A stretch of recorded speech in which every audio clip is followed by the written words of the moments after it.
The Science of Magic with Gwilda Wiyaka is largely an opinion talk show. All opinions, comments, or statements of fact expressed by Gwilda Wiyaka's guests are strictly their own and are not to be construed as those of the Science of Magic or endorsed in any manner by Gwilda Wiyaka, Relmar McConnell Media Company, its affiliated networks, stations, or employees.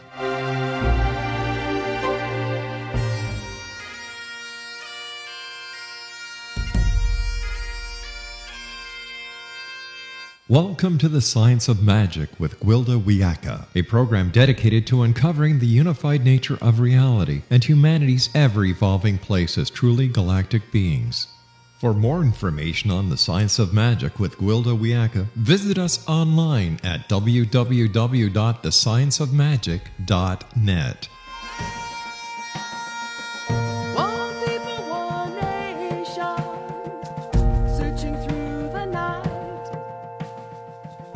Welcome to the Science of Magic, a place where science and magic come together to transform fact into evolving truth.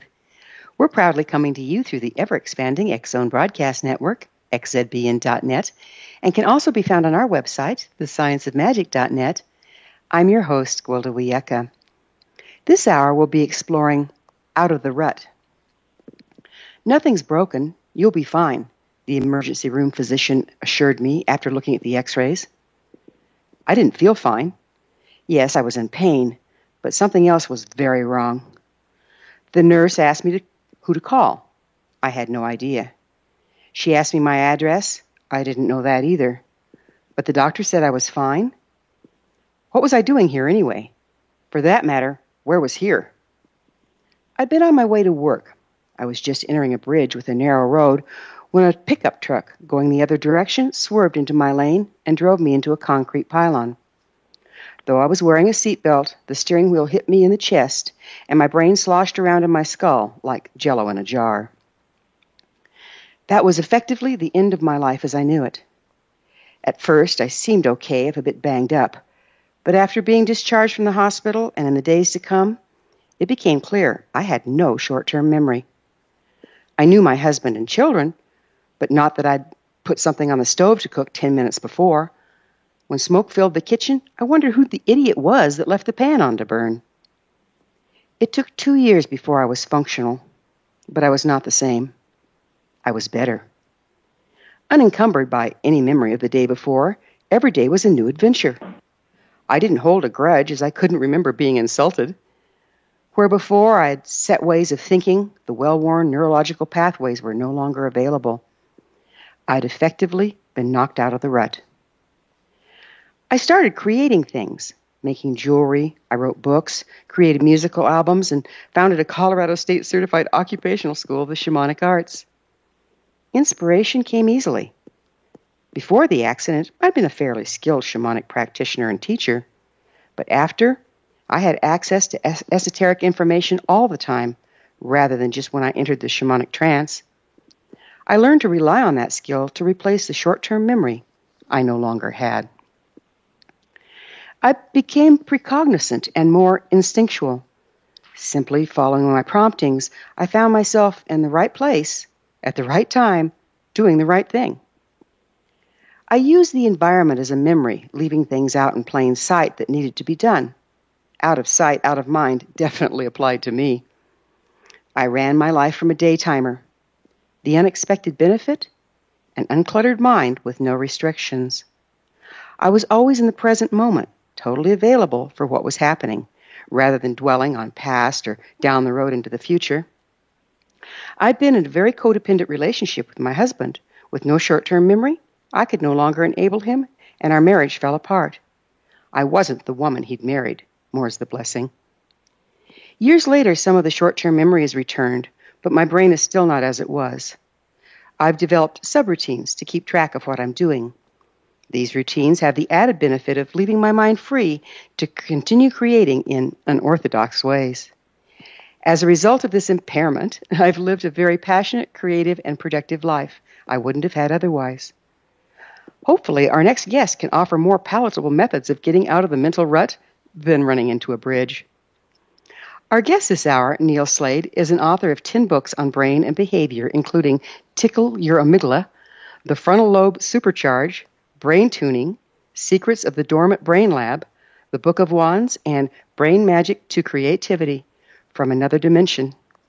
He's also a lifelong musical composer, seasoned concert performer, and teacher. Slade studied and worked for 11 years at Colorado's Dormant Brain Research and Development Laboratory. His educational books are easy to understand and explorations of how the human brain works and how to access creativity and problem solving.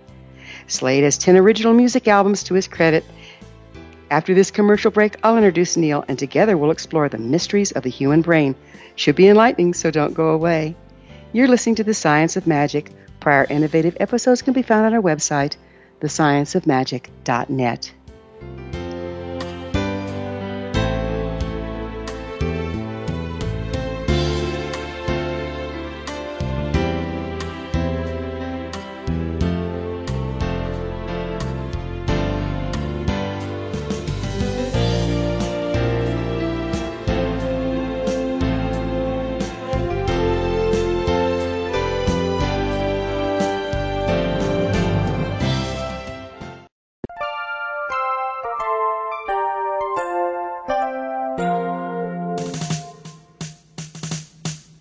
Though the world seems in turmoil around us, let's not lose our way.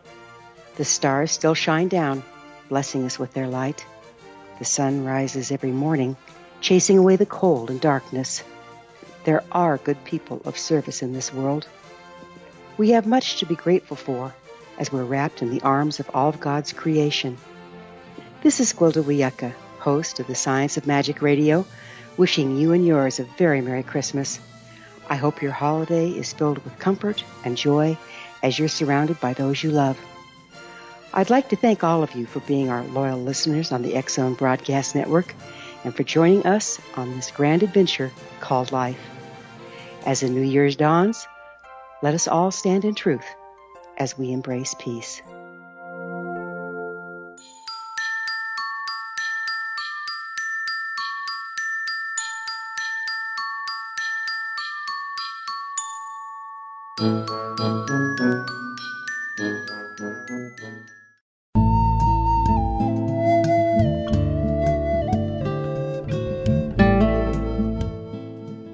Welcome back. This is the Science of Magic, dedicated to unification and evolution of consciousness. I'm your host, Gwilda Wiyaka. Our guest this hour, Neil Slade, is an author of 10 books on brain behavior, including The Frontal Lobe's Supercharge. Neil's website is brainradar.com. Neil, thank you for joining us on the Science of Magic. Nice to be here. What got you interested in the brain in the first place? I was studying music, and I had just received a degree in music education. And I was also a composer from very early on. I had been writing music since I was about 13. So I was always looking for ways to improve my creativity and productivity. And one night I was watching our local PBS television station, and there was a documentary on a fellow who ran a brain and behavior laboratory in the wilderness in Colorado, and it looked like a very interesting place. And people in the documentary were talking about improved creativity and even things like accessing ESP and so on. So I wrote to this fellow by the name of T.D. Lingo, and soon thereafter went up to the Brain Lab, and it started a 11-year association with the director. And I quickly became his assistant, and that's how I got into brain stuff, as it were. Mm. So tell us a little about Colorado's Dormant Brain Research and Development Laboratory. Sure. Well, that was the name that Lingo gave his place. His story was very interesting. He had graduated from, he was working on his PhD, rather, at the University of Chicago in Brain and Behavior Sciences. And he had gotten back from World War II as a soldier, and one day asked his professor of neurology, why people went to war. Why is this a problem in human society and culture that we're always going to war with each other?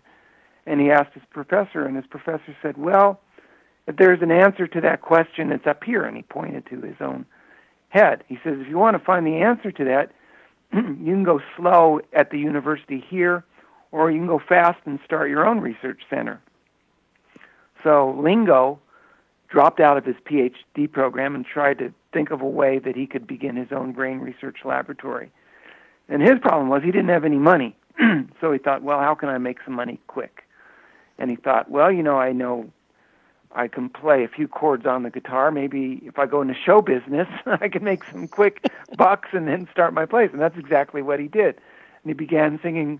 I mean, it's a really roundabout way to get around to starting your own brain lab, but that's what he did. And he started singing folk songs around town, and eventually he landed a spot on Groucho Marx's You Bet Your Life television show. And he played the part of a backwoodsman that lived in the woods of Colorado. And you can actually, if you go on to YouTube and if you go to my website or you search TD Lingo, Groucho Marx, you can actually see that actual show where he's appearing. And he did very well on Groucho Marx's show, and he won $1,000.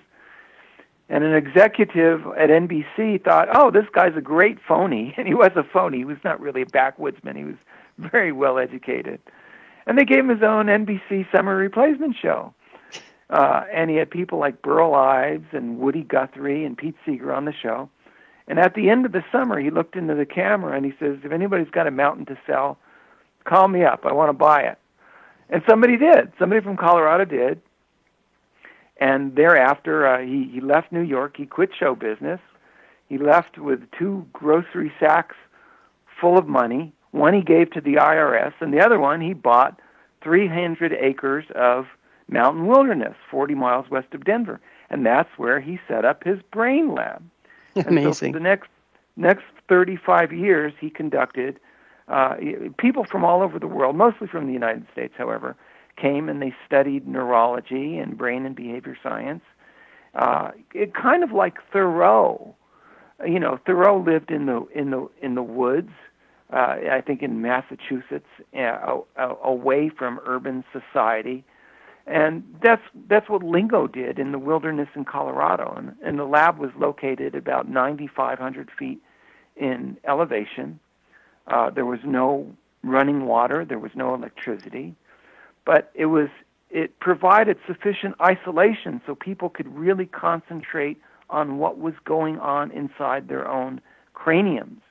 And so they could concentrate on what brain function was all about from a very unique perspective.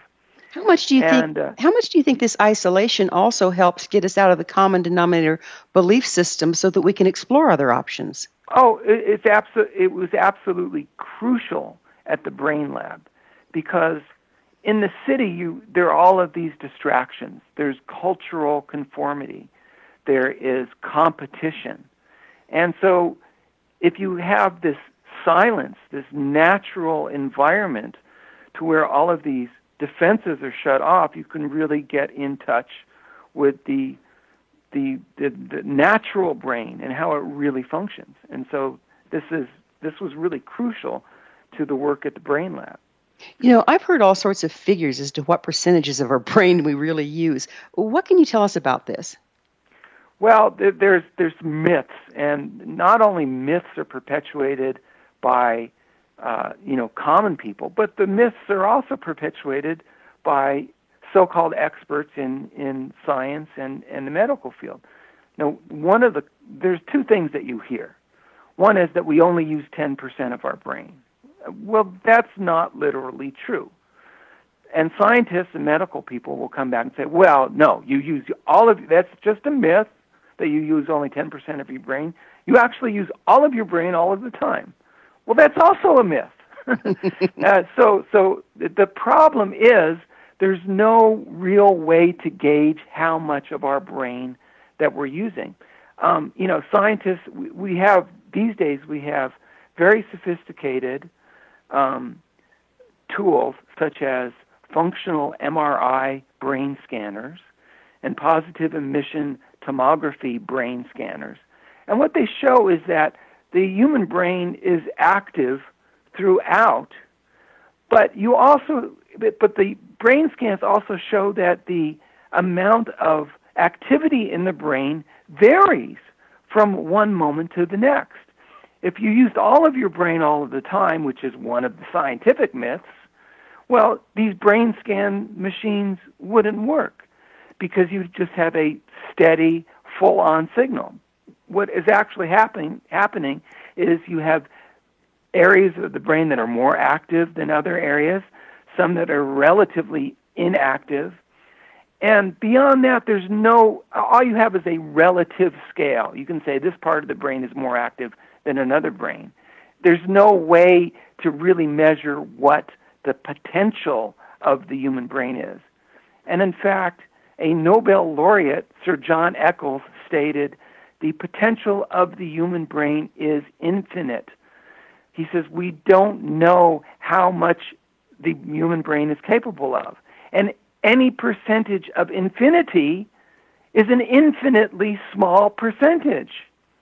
So to say that we're using 10% of our brain is at the same time too generous, and it's also not generous enough. What we do know is no one knows how much potential the human brain is capable of. It appears to be infinite. So, the main idea that people say you only use 10% of our brain, what that says is that we have unlimited potential. So whether you're using 1% of your brain or 99% of your brain, it's relatively meaningless because the human brain potential is unlimited. We don't know how much of the brain we use at any given time. So I've got another interesting one for you, Neil. I've also heard that the brain is not just that gray matter in our skull, that it's actually more of our nervous system or even in our auric field. Do you have anything about that? Oh, of course. We have your brain is made up of hundreds of billions of neurons. And, they say that if you were to add up, and scientists say this, if you were to add up the number of possible connections in the cranial portion of the human brain, we're talking about just the part inside your head, the number of possible connections is as many as there are visible stars in the visible universe. It's as many potential connections as there are literally grains of sand on the earth. We're talking about one person's brain. Now, not only do you have neurons that are located in your cranium, but you also have neurons that are located in your abdomen. And they have a name for this called the enteric nervous system. So you have neurons that line the abdominal region and your gut. So when people say, well, I have a gut feeling, it's really referring to the neural system, the second brain that's in your solar plexus and surrounding your abdomen. So not only do you think with your head, but you also think with your gut as well, and that's called the enteric nervous system. I've got a lot of cop friends that would really align with that. They're always getting a gut feeling. Yes, and what's very interesting is that very often you'll take I'm not saying everyone does this, but I'm saying there are medications that affect the neurons in your cranium, that affect your mood and the way you're thinking, and very often that causes a reaction inside your abdomen and inside your digestive system, and that's because you've got these neural bundles that are located in your abdomen as well. So the same medications that affect your brain in your head also affect the brain in your gut as well. Amazing, and we don't even recognize that. Well, many people don't, but it's a fairly well-established medical and scientific fact that you really have two brains, as it were. There's that funny Steve Martin movie, The Man with Two Brains. Well, all of us are actually walking around with two brains, as it were. So the two you mentioned are in the physical body. We've got about a minute left. What about the one in the auric field? Well, that's a little harder to substantiate in terms of physical evidence, but we have a lot of anecdotal evidence and anecdotal information from people who retain consciousness even though their body may have died on the operating table.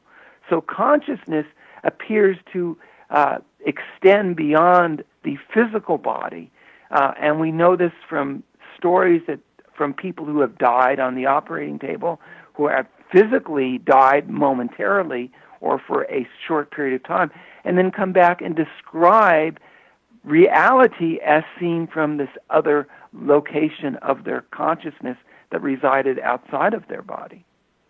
Absolutely fascinating. Fascinating stuff.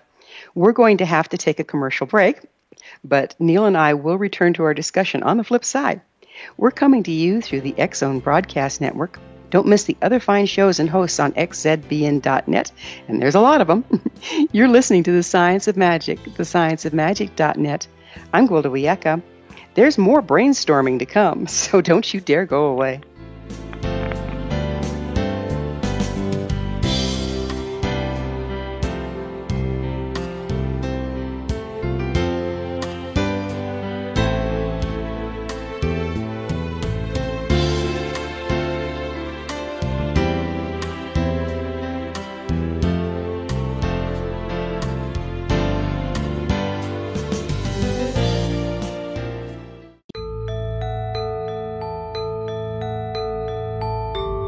Hi, I'm Gwilda Wiyaka. Did you know that shamanism has been around for 50,000 years and practiced by all indigenous cultures?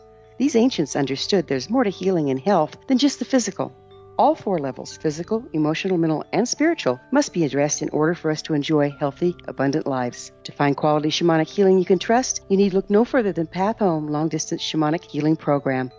All Path Home practitioners have been trained and certified through Path Home Shamanic Art School, a Colorado State occupational school, and are handpicked, personally trained by me, Gwilda Wiyaka, to uphold the excellence of Path Home's long-distance program.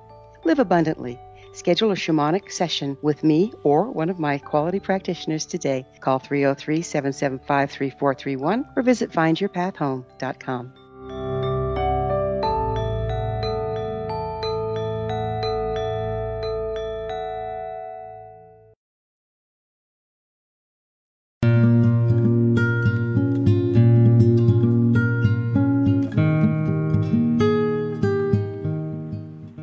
Welcome back. This is The Science of Magic, a place where magic and science come together to promote enlightenment. I'm your host, Gwilda Wiyaka. Our guest this hour, Neil Slade, is an author of 10 books on brain and behavior, including The Frontal Lobe's Supercharge. Neil, let's go a little bit into the brain and the body. So, after my head injury, I took up Taekwondo to rehabilitate, because I found that the bilateral use of the body and then trying to memorize these patterns was really helpful in my rehab. And in the absence of a short-term memory, I had to actually start remembering with my body. So what's the relationship between thinking, memory, and physical movement? Thinking, memories, well, I'm somewhat familiar, not greatly familiar, with certain exercises that are aids to memory usage. And you're probably more familiar with that kind of thing than I am. But there are exercises that accentuate the use of cross-channel bilateral movement, as it were, by crossing your arms, for example, and bending at the knees. And for some reason, the use of balancing the left and right parts of the body aids in memory. We're not sure why that is, but the evidence points to balancing left and right muscle usage is an aid to memory. One of the misconceptions that people have in regards to memory is that memories are, as it were, mapped out in the brain, that a memory is located in a specific region of the human brain, and that's not the case. A memory seems to be an interconnection between various areas of the brain. You can stimulate one part, for example, in the olfactory region of the brain, and that will bring up a visual memory, and vice versa. So it's still kind of a riddle as to where and how memories are stored in the brain. But then again, there seem to be methods that have been developed that that help people to retain memory and utilize their memory in different and better ways.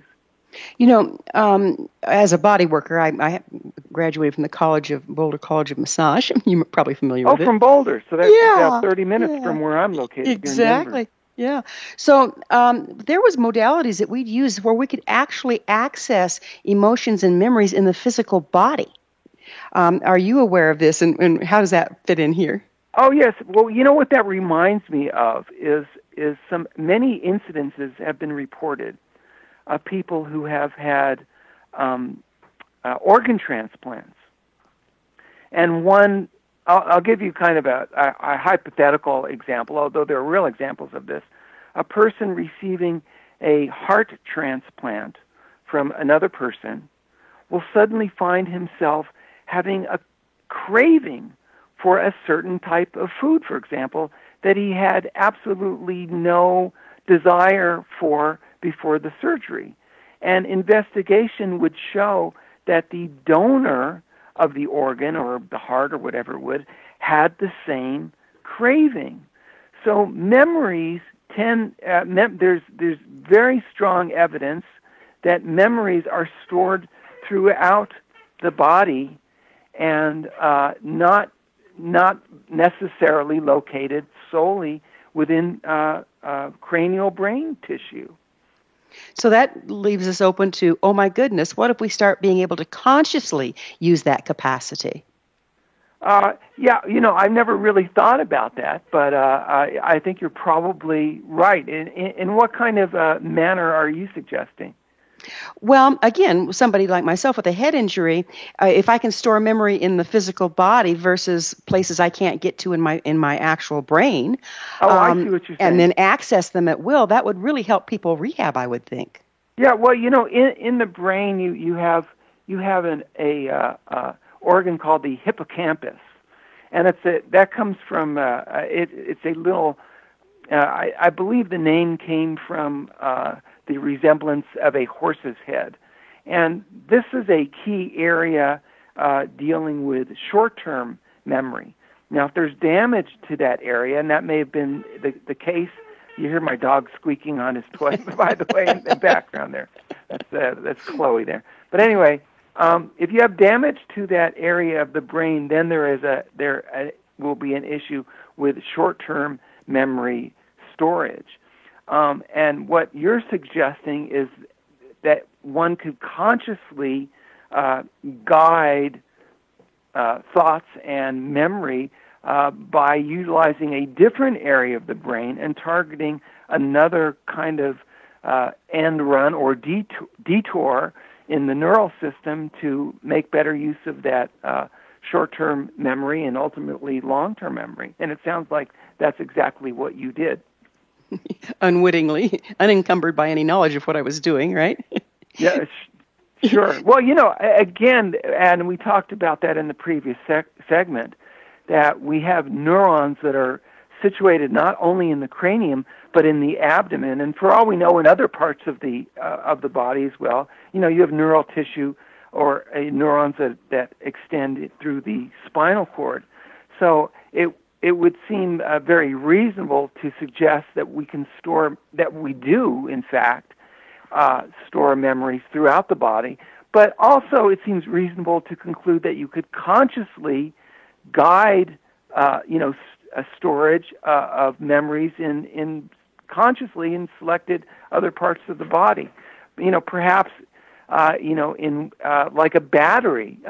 It's funny. In my book entitled The Book of Wands, I talk about using jars to consciously store energy and utilizing outside containers, just ordinary containers, to store psychic energy, as it were, and then draw upon that as needed.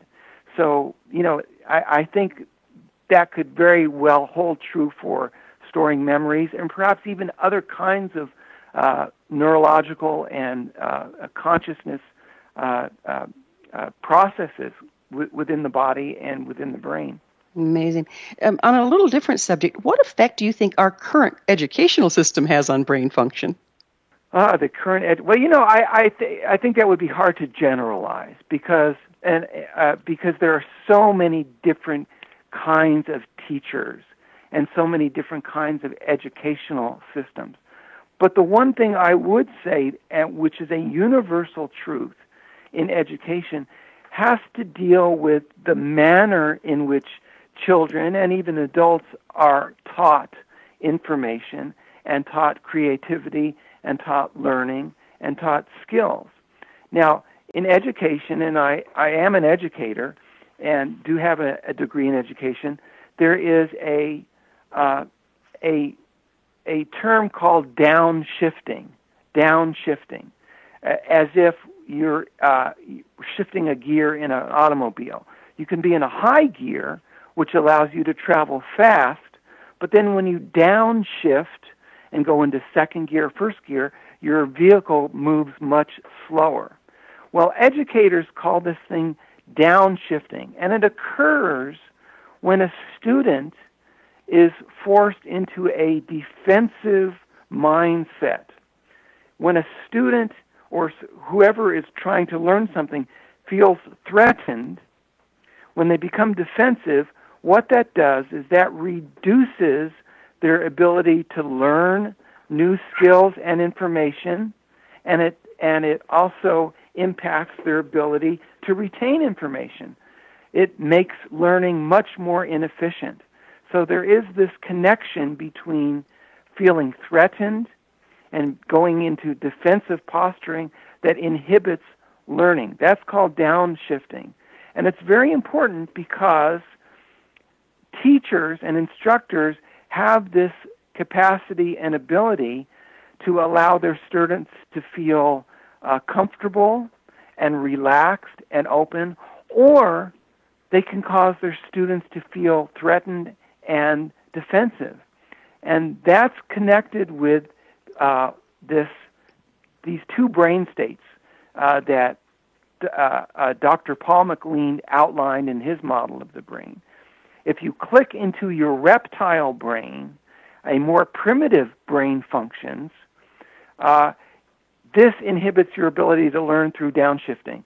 However, if you're allowed to remain in your frontal lobes and feel relaxed and open, that actually accelerates learning and accelerates information retention. So it's very important to both, for teachers especially, to realize if they are having their students click into reptile brain or if they're having their students click into more advanced frontal lobes types of learning. So is reptile brain kind of like when we go into fight or flight? All non-essentials are shut down? Yes, that's exactly right. I'll try to keep this brief. Let me explain Dr. Paul MacLean's model of the brain. Now, this is a very well-known model of how the human brain is put together, and it's a very generalized way of looking at the brain. It's a very simplistic way of looking at the brain, but it helps us to understand how the human brain works. Dr. Paul MacLean, back in the early 60s, said, well, the human brain is really three brains in one. You could compare it to the way an apple is put together. Inside the middle of an apple, you have the seeds, and the seeds are what help the apple tree reproduce. And it's the core. It's in the very center of the apple, the seeds. Well, inside our human brain, we have this very primitive structure, which he called the R complex, or the reptile brain. And it's the part of the brain that helps, it really computes basic survival. The neurological joke is the reptile brain computes the 4 F's of human behavior: feeding, fighting, fleeing, and reproduction. Okay? Those are the 4 F's. Now, very tactful, very tactful. Yeah. It computes basic survival. It does stuff like regulates body temperature and heart rate. It's all automatic. You don't really think about it. It's not. It's all in subconscious processing. It helps us It computes self-defensive and counterattack behavior. Very primitive part. It allows humans to operate on the same level as a reptile or a snake, right? Very cold-blooded, cold thinking. That's why he calls it the reptile brain. And it's like the seeds of an apple. Now, around the seeds of an apple, you've got the core, what we call the core. The seeds reside inside the core. Well, inside the human brain, around this reptilian brain, center, there's another portion that he calls. We're going to have to leave this on a cliff and pick it up on the other side. All right, we'll do. We'll get to the mammal brain after break. Okay, Neil and I will be back shortly, so don't leave us now. This is The Science of Magic, thescienceofmagic.net, the place where altruistic professionals of science and the esoteric create common ground for the betterment of our world.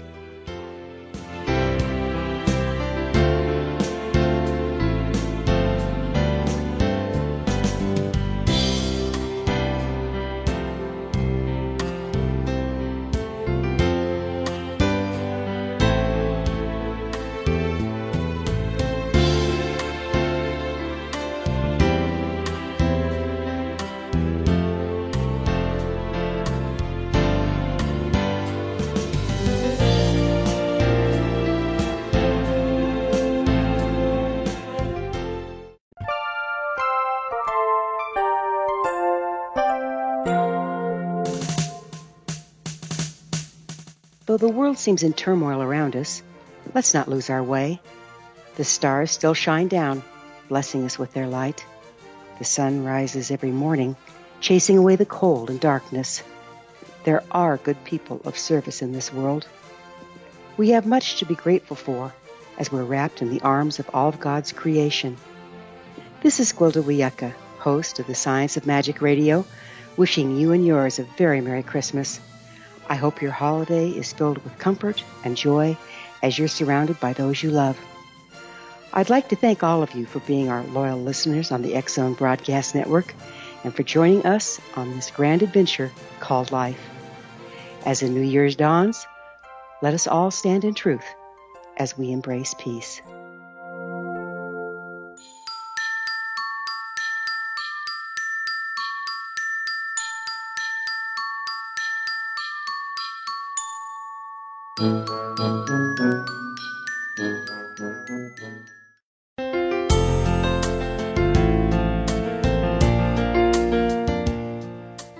Welcome back. This is the Science of Magic, bringing together gifted people of service to the world. I'm your host, Gwilda Wiyaka, and one of those gifted people of service is our guest this hour, Neil Slade. He's an author of 10 books on brain and behavior, including Frontal Lobes Supercharge. Neil, you were telling us about the structure of the brain. We'd just gotten through the reptilian, and we were moving out. Sure, I'll be very quick here because I know we're limited in time. Well, around this reptilian center of the brain, you have another layer of brain that's called the mammal brain. And if you look at the structures of the brain, what that adds is social behaviors and nurturing. Reptiles lay their eggs and split. Kids, you're on your own. Mammals, on the other hand, nurture and raise their young. And mammals interact with each other. So that's what this second layer of the brain does, like around the core around the seeds of an apple. And then you've got the big juicy part of the apple and the skin, and that's the delicious part that we love to eat and which is very tasty. Well, you have this third layer of brain, which covers this mammal brain and reptilian brain core, and the frontal lobes, the whole front part of the brain. And that's where all the advanced traits and functions and processes of the human brain resides. And that's also where things like ESP and intuition and all of, like telekinesis and telepathy and clairvoyance, that's where all these functions are coming from, is this more advanced part of the brain. So an individual can consciously learn how to click out of these pure reptilian types of reactions and into this more conscious, more cooperative, more creative, more intelligent part of the brain. It's all a matter of consciously guiding energy out of being stuck in this reptilian fight-or-flight counterattack processes and expanding the consciousness into the other parts of the brain. And any person can easily guide this energy forward as easy as clicking on a light switch on the wall. And that's what my website is basically about, is showing people how to click their amygdala, which is a part of the brain, forward into advanced frontal lobes processes and energy. Our guest this hour is Neil Slade, author of 10 books on brain and behavior, including The Frontal Lobes Supercharged. Neil's website is brainradar.com. So, Neil, this brings me to a subject very near and dear to my heart, and that has to do with brain function and ESP. How does that work? Well, when you talk about ESP, you're talking about advanced brain processes. And there is a very distinctive link between these types of esoteric, paranormal, we call them paranormal, but they're actually a normal function of the human brain, these types of functions and processes, and its relationship to reptilian behavior and frontal lobes behavior. Things like cooperation and empathy are actually physically processes that happen physically in the forward part of the brain, in what's called the frontal lobes, the most forward part of your brain that sits right behind your forehead.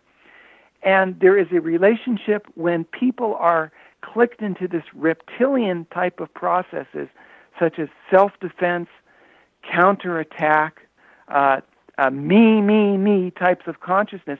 When you're stuck thinking about only yourself, when you're only concerned with your own well-being, this automatically shuts off access to all of these advanced skills such as telepathy and precognition and ESP.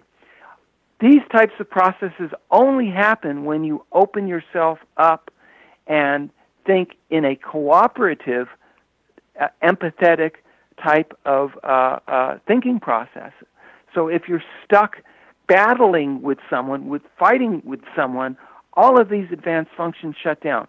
Only when you relax and embrace the universe that exists outside yourself are you able to access all of these highly advanced types of processes and behaviors and perceptions. So that's why it's important to click forward out of reptilian brain and into the frontal lobe so you can think with these advanced processes. And that's probably why the systems at large like to keep us in the reptilian brain, all in fight or flight. Exactly right. When you look at the political process, people who want to retain power, they don't want you using these advanced processes of the brain. So they try and they effectively keep mass population in fear so that you really don't think about what is going on, so that they retain control through these methods of instilling fear in the population. So how do we use the brain in precognition? I mean, I'm precognizant a lot of the time, so I know it exists, but I'm not sure what the function is there. Do you have some way of enlightening us here? Sure. Yeah, well, there's actually a very you have this feedback emotional system within the brain, and this is the most important and helpful thing to know. When you are stuck in your reptile brain, when you are stuck in this very primitive, very fundamental, rudimentary types of processes, your brain gives you negative emotional feedback. If you think about when you are in a combative mood, when you're in a self-defense mood, when you're fighting, you automatically feel negative emotions. Okay? So there is this association between limited consciousness, limited problem solving. The reptile brain cannot solve long-term problems. It cannot serve complex problems. It's very limited.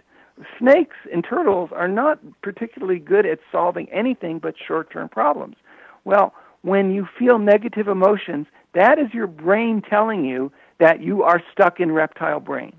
On the other hand, when your frontal lobes, when the most advanced part of your brain is turned on, the part of the brain that allows complex, long-term problem solving, your brain rewards you with positive emotion.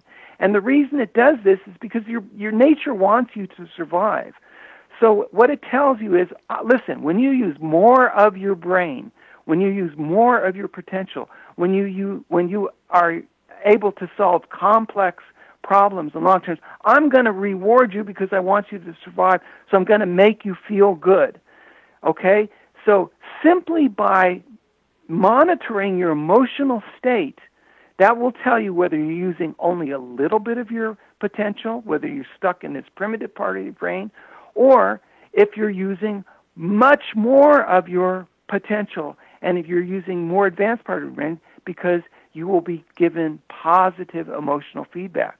So simply by monitoring your emotions, you can say, hey, I'm stuck in my reptile brain, or yes, I'm using my full potential. It's very interesting. If you look at the volume of your brain, less than 10% of your brain matter is dedicated to this reptilian part of your brain. You only need a small portion of your brain. The other 90% of your brain volume, as it were, consists of this frontal lobes and the primate brain and this much more advanced part of your brain. So if you want to use more of your brain, pay attention to your emotional feedback system and try to stay in those states which make you feel good. It's wonderful. If you want to use more of your brain, you should do what makes you feel good and avoid those situations and behaviors that make you feel bad. It's a wonderful tool that nature has provided us with, this instant emotional feedback system that guides us as to whether we're using just a little bit of our brain, that 10% reptile brain, or the other 90% of our primate brain and frontal lobes. We have about 2 minutes left. What can you tell us about remote viewing and perceiving things at a distance with the brain? Well, we did a very interesting experiment about a year and a half ago, or maybe it was about 2 years ago. And anyone can read about this.